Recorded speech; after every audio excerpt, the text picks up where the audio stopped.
This is the S&P 500 Spider ETF SPY one-day reading for April 12th, 2024. It's currently February 16th, 2024, 2:35 p.m. Eastern Time. SPY at the time of this reading is currently $502.42. That's USD. And the shuffle video for the April 12th reading was created on February 2nd, 2024 at 4:31 p.m. Eastern Time. That's this video here in the lower left corner.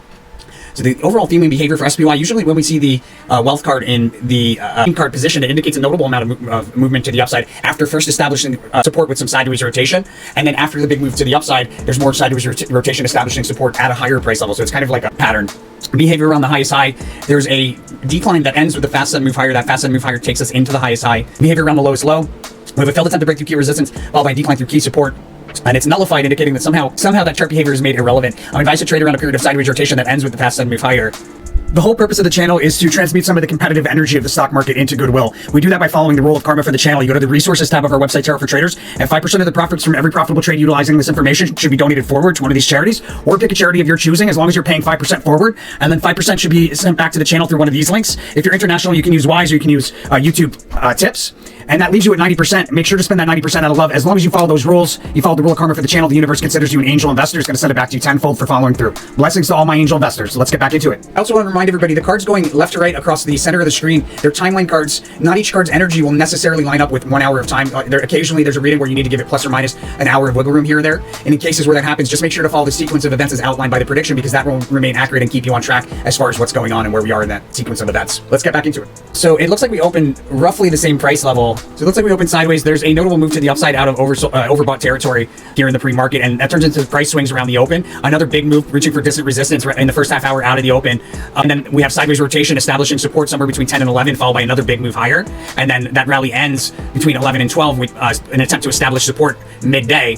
And I think probably that's where we see a high. We have a high probably midday with a pretty sharp drop.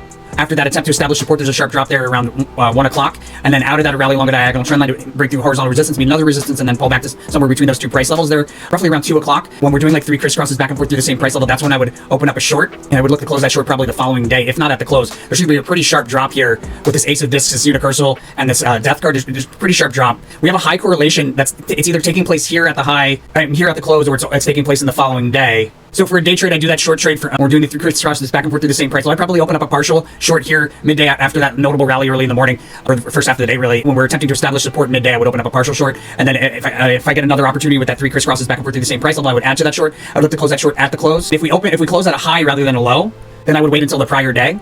I think we probably close near a low rather than a high, but there's a notable move there to the upside.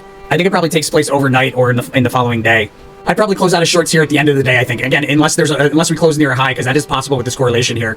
We move to the downside, and then like this move higher right at the close that might take us into a high, but it's really hard to determine because there's a kind of conflicting energies, this green highlight and the Death card at the close. So if we're at a high, I would say hold the short overnight into the following day and close there. But if we're near lows at the end of the day, then I would definitely close out of shorts there is my sense.